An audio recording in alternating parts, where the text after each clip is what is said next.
Muito bem, boa tarde. Iniciando então o nosso comentário de fechamento. Hoje, quinta-feira, dia 10 de setembro. Aqui com vocês, Vlad, como a maior parte das pessoas me conhece. Né? Trago então as atualizações dentro dos modelos acompanhados pela Leandro Stormer. E em seguida, os movimentos principais ativos. E no terceiro momento eu abro para a interação. Tudo bem com os amigos? O que acharam do pregão de hoje? Dia após o rebaixamento do grau de investimento pela SP, Agência Classificadora de Risco, o mercado não respondeu de acordo com a maior parte das pessoas imagina, né? Ou seja, o mercado fez o usual, vai para o lado oposto do que a massa pensa, né? Enfim, esse é um assunto polêmico que a gente vai discutir aí em outra circunstância. Tudo ok com áudio e vídeo? Já recebi aqui o feedback de algumas pessoas, sempre atentas, solícitas.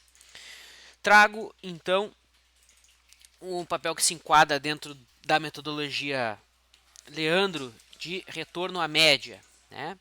O papel é BBSE3, Banco Brasil Seguridade. Deixa eu ajustar essa minha câmera aqui. Tá bonito agora?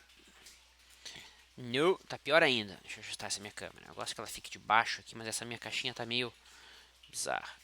Aí. Tá bom. Então tá aí. BBSE3 gerou a entrada, conforme foi postado ali no chat.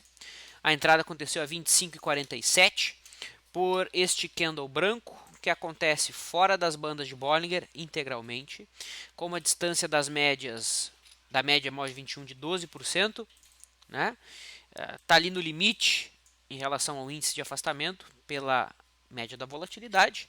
Com isso, uma posição foi efetuada. Essa posição tem stop em R$ 24,55, perceba que o stop é abaixo da mínima de ontem. Isso leva em consideração um fator da volatilidade. A realização parcial em 26,39, exatamente o risco projetado para cima. Tá? Então esse é o trade de BBSE3, que acontece aí fora das bandas de Bollinger, com uma distância interessante da média móvel de 21 períodos, perfeitamente enquadrada dentro do que a gente chama Setup 3. De acordo?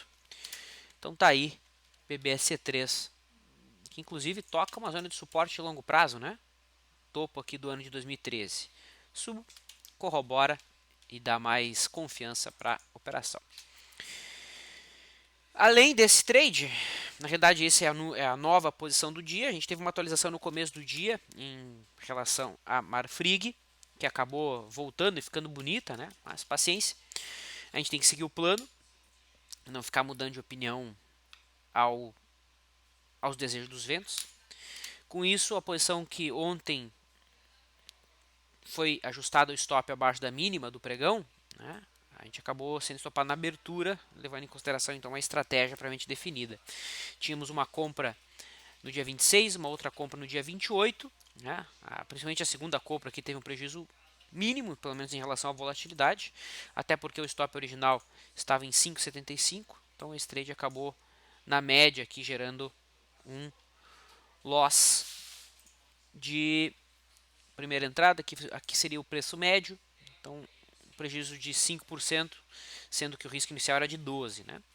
Então, Marfrig encerrada. Essa era uma posição que estava em aberto e foi atualizada. Pelo método Stormer, aproveito e atualizo Ambev, foi dado entrada ontem.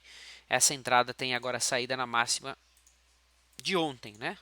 O alvo hoje estava na máxima dos dois últimos pregões, a gente traz agora o alvo para a máxima de ontem. Que em relação a hoje, a máxima dos dois últimos. Legal? Ibov, movimento interessante do nosso índice. O Bovespa chegou a cair mais de 2,40%, refletindo aí o desespero de muita gente na abertura, né? A gente brinca, os leitores dos jornais, os telespectadores do Jornal da Globo, né? Não tirando o mérito do pessoal, né? Mas o mercado costuma não andar linear em relação às notícias, né? Ontem a gente teve o rebaixamento do rating brasileiro pela SP, né? Mas muitos ativos que abriram em queda recuperaram e acabaram fechando muito altistas. Tá? O índice que ontem havia testado resistência, hoje respondeu aquele teste, né? Avaliando 100% de uma maneira 100% grafista. O mercado se aproximou aqui do suporte em 45.500. Aqui nos 60 minutos fica até mais fácil de ver um retângulo, né? Não tocou exatamente no suporte, mas ficou ali em cima do laço. Também é correto definir aqui um triângulo. E essas são as duas figuras possíveis aí de movimentação do mercado. Aqui nos 60 minutos a gente já tem uma tendência anterior de alta, né? A tendência prévia era de alta e agora o mercado congestiona, ou seja, nos 60 minutos a expectativa seria que o rompimento fosse para cima. Mas, como a gente não opera expectativa, opera o que o mercado faz, vamos acreditar nesse rompimento se ele acontecer. Lembrando que o senhor IFR de 14 já rompeu aqui a LTB equivalente, né, dos preços e do LTB do indicador, e isso traz consigo a mensagem de que a LTB do preço também deve ser rompida. Esse é o famoso Advanced Breakup. Tá? No intraday, o mercado acordou azedo. Dentro da nossa abordagem não houve nenhuma entrada, a abordagem mais clássica, né, que a gente acompanha de perto já há 3 anos. Tínhamos trade abaixo da mínima do dia, não aconteceu, o mercado acabou rompendo a máxima na primeira hora, aqui às 10h30, isso aqui é argumento de trade para muita gente. O mercado fechou o gap e quem operou esse movimento aqui se deu muito bem. Tá? É um movimento possível, mas que a gente não opera exatamente. O dólar futuro, esse aqui é o gráfico não ajustado. Perceba que o dólar volta a tocar a linha de referência aqui naquele canal de alta, tá? Duplicado. Hoje o dólar vai deixando um candle preto, que sugere algum tipo de correção. Amanhã, se nós tivermos um dia vendedor, isso vai fazer com que o FR vira para baixo. Aí a gente já tem uma divergência de baixa curtinha e também uma divergência mais longa de baixa, que é essa, né? Duas divergências de baixa já acontecendo no dólar. Ou seja, começa a se desenhar um cenário de correção na moeda americana. Notícia ruim saindo é o que tende a acontecer, né? Fundo no mercado e topo no dólar. Ainda é cedo para afirmar, não houve mudança de tendência. É importante colocar isso, né? Mas os preços começam a nos dizer que no dólar, se a mínima de hoje for perdida, a gente tem um topo e esse topo acontece com divergências, o que potencializa esse movimento. No intraday, WDO V15, assim como o índice dentro da nossa abordagem não gerou nenhuma operação. No dólar, quem opera trade de fechamento de gap eventualmente pôde operar esse sinal aqui, que foi a perda da mínima do primeiro candle de 15 minutos, que era um candle preto. Tá? O dólar não chegou a fechar o gap, mas convergiu em busca do mesmo. Buscou as suas médias, mas não foi um dia tão simples assim, tão fácil. Pelo menos dentro da nossa abordagem mais clássica. Por que eu sempre digo isso? Porque existem milhões de abordagens diferentes de se atuar dentro do mercado. Tá? Legal.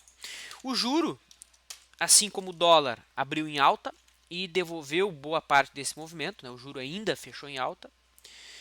O juro tem um cenário de correção mais limpo, né? Afinal de contas o candle de hoje acontece fora das bandas, com uma distância de 6,30%. Isso é mais do que 30% da média da volatilidade, ou seja, a expectativa é de alguma correção, principalmente se a mínima de hoje for perdida. Falta o mercado corroborar esse movimento amanhã. O Dow Jones hoje teve uma leve alta, dentro de uma movimentação de contração, um prazo mais curto. Nos 60 minutos a gente consegue já visualizar um triângulo ascendente, né? Enquanto no nosso Ibovespa o triângulo é simétrico, no Dow Jones a figura que vai se desenhando lembra aí um triângulo ascendente. Tá?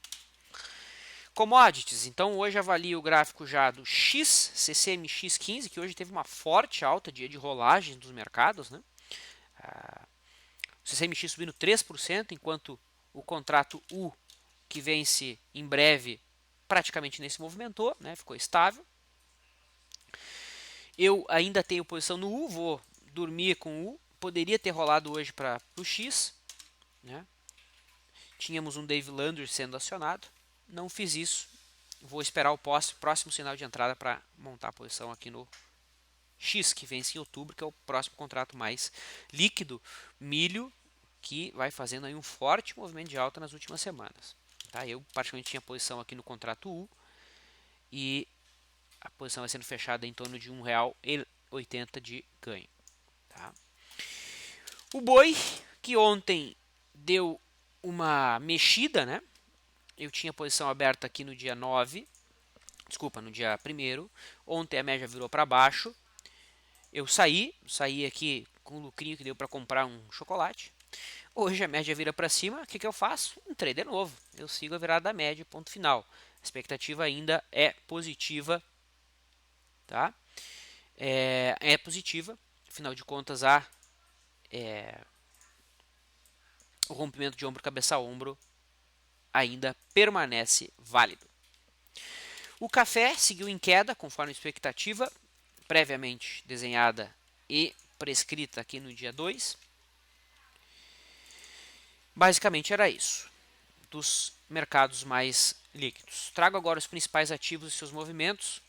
Coloco o movimento do Banco do Brasil, que se recuperou, tá? Que se recuperou em relação à sua abertura. Era um papel que estava perdendo o suporte com o candle preto no começo do pregão. Né?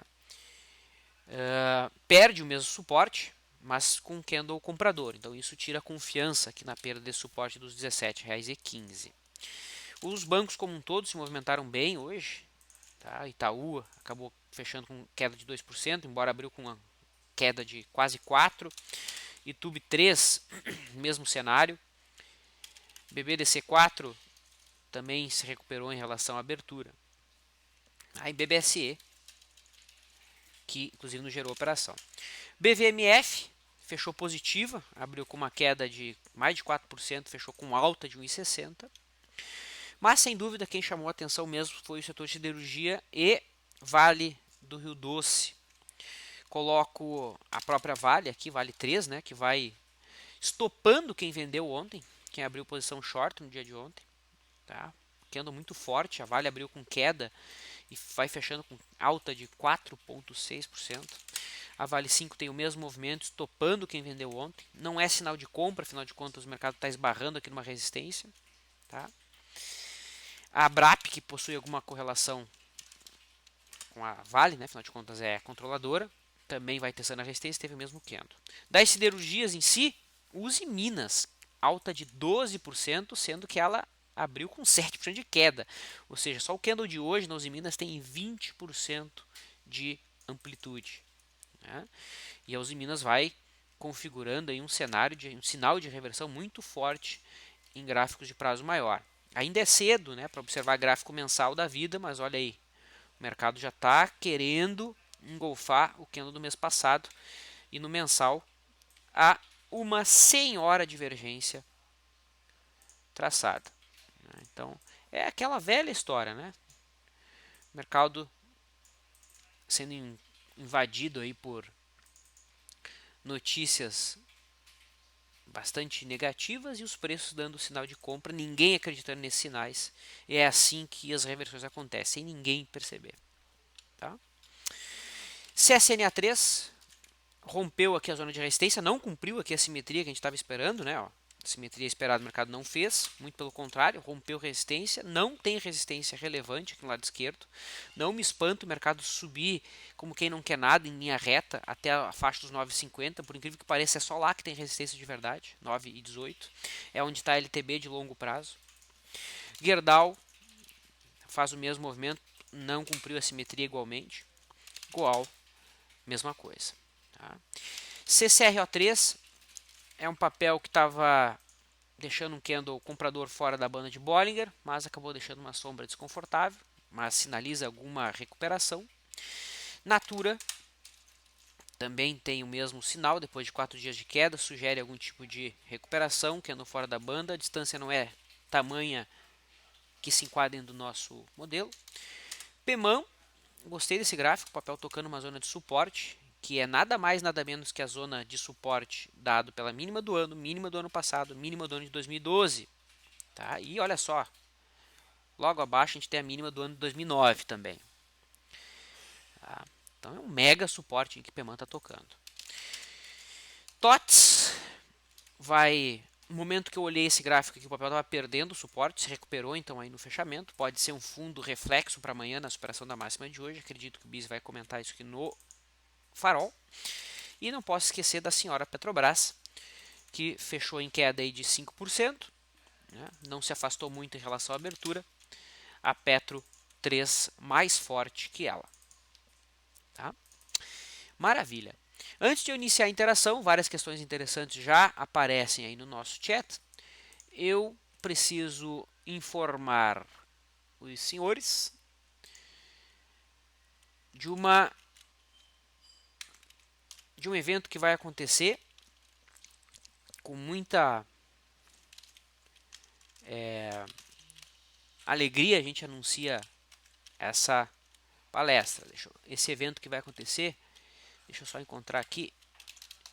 Aí, achei. Esse evento que vai acontecer agora no mês de setembro. Deixa eu tirar minha imagem. Então, atendendo a pedidos, pessoal, agora no dia 24/9, nós vamos estar oferecendo um evento presencial em São Paulo, comemorando a vinda aí do Leandro para o Brasil. Não é somente um evento, né? Muito mais do que isso. É um clube, praticamente, onde a gente vai poder conversar de mercado. O Leandro vai selecionar bons vinhos aí para serem degustados. E esse evento vai acontecer no Hotel Renaissance, em São Paulo. Tá? Tem toda a descrição aqui no site que eu vou passar para vocês. E além das figuras aqui que vocês já conhecem, né? O Leandro presencialmente estará lá.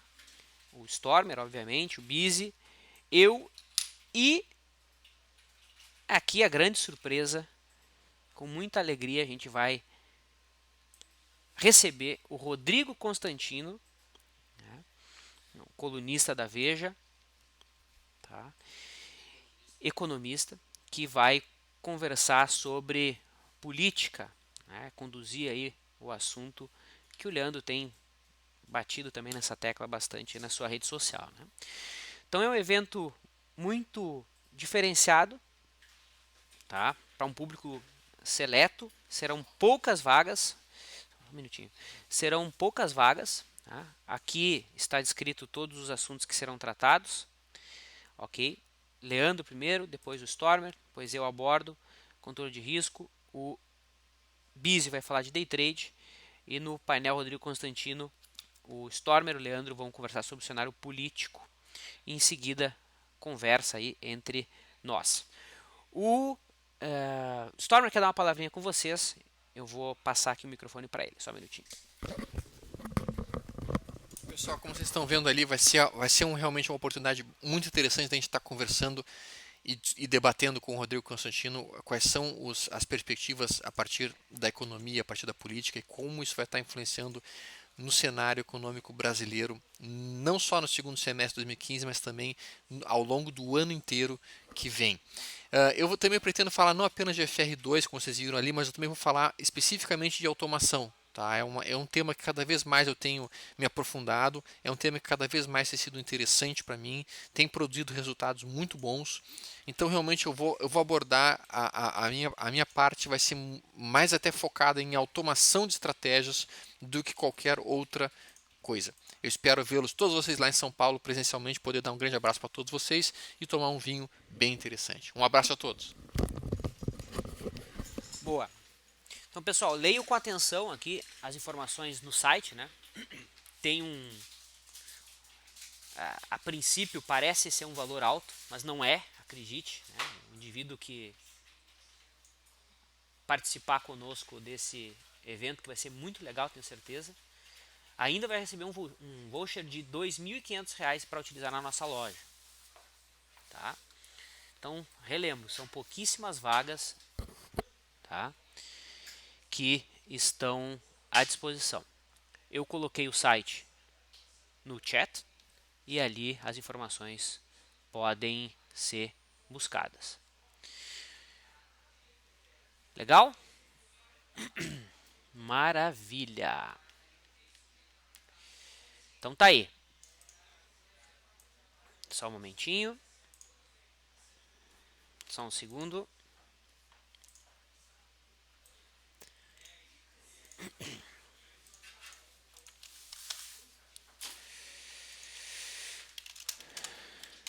Legal. Então tá aí. Eu posso iniciar as conversas. Respondo aqui já o F. Pazianotto se tivemos alguma entrada no dia de hoje. Sim, tivemos entrada em BBSE3. Tá? BBSE3, entrada de retorno à média, F. Pazianotto. Foi o ativo que se enquadrou dentro da nossa abordagem. Camilo diz o seguinte: Vlad, depois dessa mega alta na Uzi Minas, podemos contar graficamente com alguma correção para amanhã? Camilo, percebe o seguinte, essa mega alta que aconteceu na Uzi Minas, ela não sinaliza a reversão do movimento, né? Na verdade, o que houve foi um squeeze de venda, né? Quem vendeu ontem acabou sendo estopado e isso trouxe um desespero dos players, que mesmo após o mercado estar subindo aqui 14% em relação à abertura, os preços se afastaram em relação à máxima de ontem mais 6%. Tecnicamente não há sinal de correção, Camilo. A expectativa é que o mercado vá em busca aqui dos 4,40, que é logo acima, né? Falta aí mais os 4%, que para os Minas, que está com volatilidade bastante alta, não é muito. Ok? Então, por hora, não há sinal de correção no papel, embora ela esteja esbarrando na resistência.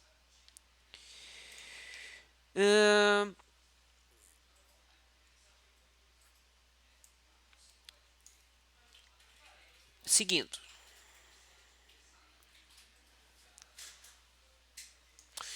O Santiago havia questionado se os vinhos a serem degustados já fazem parte do preço. Sim, é claro, Santiago, e não serão quaisquer vinhos, né? É o Leandro que está selecionando a carta aí, o Leandro é experiente no assunto. Acredito que vai ter uma aula aí de enologia também. Brincadeiras à parte, Leandro tem um bom gosto para esse tópico. Tá? Bom, o Sandro coloca, me confundindo com a nomenclação, rompimento e violação na TOTS, vale uma compra onde? Então olha só, na TOTS, primeiramente, ela estava rompendo o suporte logo antes, né, às 4h30 da tarde, mas os preços não fecharam abaixo, ou seja, não houve rompimento. Rompimento é candle fechado, violação é quando o mercado fura o suporte e volta para cima dele. Há uma compra possível em TOTS, mas que é uma compra contra a tendência, que é o tal do fundo reflexo. Né? O mercado está tocando num fundo anterior, isso contra a média móvel de 21. Então a superação da máxima de hoje seria uma entrada. Uma entrada bem ousada, né? Até porque não tem muito espaço para esse papel seguir em frente. Teria que colocar um stop na mínima de hoje e buscar um alvo aqui na faixa dos R$31. Então um trade bem curtinho. O Mark diz o seguinte: Grande Vlad, qual ação e opção na venda você indica para uma operação de taxa daqui a 2 semanas? Mark, eu estava vendo uma operação da Vale mais cedo. Tá? A Vale é o papel mais forte aí que possui opções líquidas, né? Já está acima da média móvel de 21. E a opção que me atraiu foi a Vale I15. Ela estava, na ocasião que eu observei, ela estava com 80% de chance de dar exercício. Agora ela está com 85% de chance de dar exercício. No mercado atual, como ela não está em tendência de alta, exigir uma grande chance de acerto por conta do delta, né, faz sentido. Tá? Então, obviamente que aqui a taxa oferecida não é tão alta porque eu tenho uma certa segurança em relação ao exercício. Na ocasião eu estava verificando 1,30% de retorno. Vi isso mais cedo, tive um aluno questionando. Vamos ver qual é a taxa que o mercado está oferecendo em relação ao fechamento, né? Então, 14,43. Está oferecendo uma taxa de 1,17. Considera 1% líquido. 1% líquido para 7 dias, eu não considero uma taxa ruim, não. Com 80% de chances, 85% de chance de esse 1% ficar no teu bolso, é bem o tipo de taxa que eu gosto de fazer.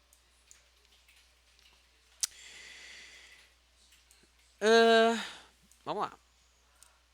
Sabe por que da diferença no percentual de movimentação entre o CCMU e o CCMX? Pergunta o Paulo. O Adriano também questiona sobre o milho. E não só o Adriano, o Marcel também questiona se o high-low não seria um indicador para o trade, por exemplo, no milho. Olha, primeiramente, por que o CCMU não se movimentou assim como o CCMX? Porque hoje foi dia de rolagem do mercado, né? Então os players venderam o contrato U e entraram no X. O contrato U vai vencer aí na próxima segunda-feira, certo? Então o mercado migra agora para o próximo contrato, que é o X. Então por isso que o U não se mexeu, porque o mercado todo montou as novas posições no X. Tá? Aquilo que hoje no intraday aconteceu foi um erro que entrou até em leilão. Não sei exatamente o que aconteceu no leilão, no intraday de hoje, Adriano. Não sei exatamente o que aconteceu. Não lembro. Não acompanhei no intraday o milho. E a pergunta do Marcel se o high low não seria um indicador para trade, por exemplo, no milho. Olha, não vi nenhuma entrada pelo high low aqui no milho, no CCMX no dia de hoje, tá? Houve um Dave Landry, né? Mínima de anteontem estava abaixo das últimas duas, a média estava subindo, então uma entrada seria na superação da máxima aqui do dia 8, como o mercado não superou ontem, traz a entrada para a máxima de ontem, o mercado superou, esse seria um ponto de entrada. Tá? Eu não fiz essa entrada porque eu ainda tenho posição no U, já poderia ter feito a rolagem, né? Não fiz, vou esperar um sinal mais tranquilo.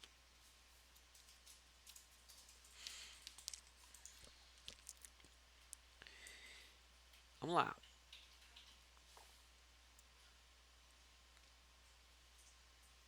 Smiles seria um papel para FR2? Questionou o Batman.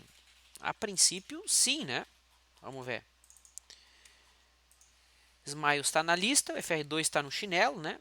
Está lá em 8. É uma entrada sim. Tá? Lembrando que o penúltimo trade de FR2 foi aqui na Ciel, né? O dia que ela perdeu o suporte, a gente comprou e saiu 2 dias depois. Trade muito bonito, uma barra vendedora, muito parecido com o que está sendo feito hoje.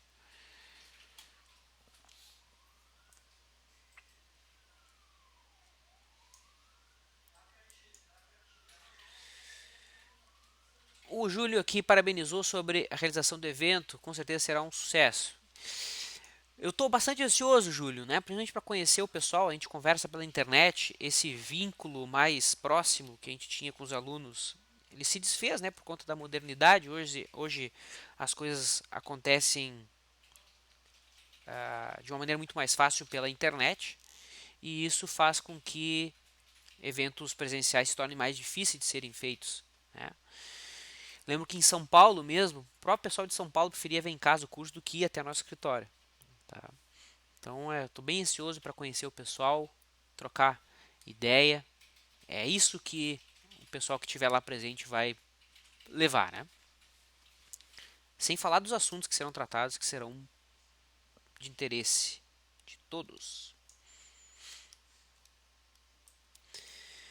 O Dragon faz uma pergunta interessante, mas difícil de ser respondida. Já foram feitos backtests para saber quais ações melhor se enquadram em trade no primeiro movimento? A grande questão, Dragon, é que para operar ações dentro do primeiro movimento é preciso utilizar alguns critérios que são difíceis de parametrizar. Por exemplo, volume projetado. Né? Como é que eu vou identificar quais os papéis que estavam com bom volume projetado, né, no passado? Isso é muito difícil de fazer. Não necessariamente um volume alto que fecha no dia tinha volume projetado. Não necessariamente um volume baixo tinha um volume projetado baixo também. Então é muito difícil você programar isso para fazer o backtest. Tá? O que a gente costuma sugerir é que para operações de intraday sejam utilizados alguns filtros dentro do método Leandro, que são gap, volume e que no diário esteja acontecendo alguma coisa. Ou seja, que o mercado esteja rompendo um suporte, rompendo uma resistência. Ok? Eu certa vez vi uma uma entrevista de um trader americano que ele disse, né, ele colocou que o que ele costuma utilizar para day trade, né, era volume, era notícia, tem um papel envolvido com alguma notícia. Ele não operava a notícia, tem a notícia sobre a Gol, então ele ia operar a Gol naquele dia, ia buscar algum sinal. Ia procurar se o papel estava em cima de um suporte ou em cima de uma resistência, levar aquilo em consideração, né? Ia levar em consideração também para entrar na posição o tape reading, né? Ver se os corretores estão se posicionando de acordo com o viés dele. E um critério muito interessante que ele também levava em consideração era o feeling. Exatamente. Tá? Então era um dos pontos que ele levava em consideração. Muito interessante. Curioso pediu se o nosso evento tem todo ano. Não. Faz há um bom tempo já que a gente não faz evento presencial, Curioso. Acredito já que uns 3 anos a gente não tem eventos presenciais. Tá? Exatamente, desde 2012. Então dessa vez poder receber também o Constantino, acho que vai ser muito legal. O Felipe diz o seguinte: Vlad, gosto muito do setup da média móvel de 9 no milho, porém, por compromissos profissionais, não poderei mais acompanhar o mercado no fechamento. É possível automatizar esse setup? É sim, Felipe, é muito fácil de automatizar, já está automatizado em seguida. Inclusive, sugiro que você mande e-mail para o nosso parceiro, que é o Rafael, @metarobôs. Ele tem, se eu não me engano, esse robô está pronto, é só apertar o play. Ok? Então é isso. Espero que o nosso comentário de fechamento tenha sido útil. Me despeço, deixo um abraço a todos. Amanhã bate-papo de abertura comigo. E com isso, eu deixo meu desejo aí de bom descanso a todos. Valeu, pessoal.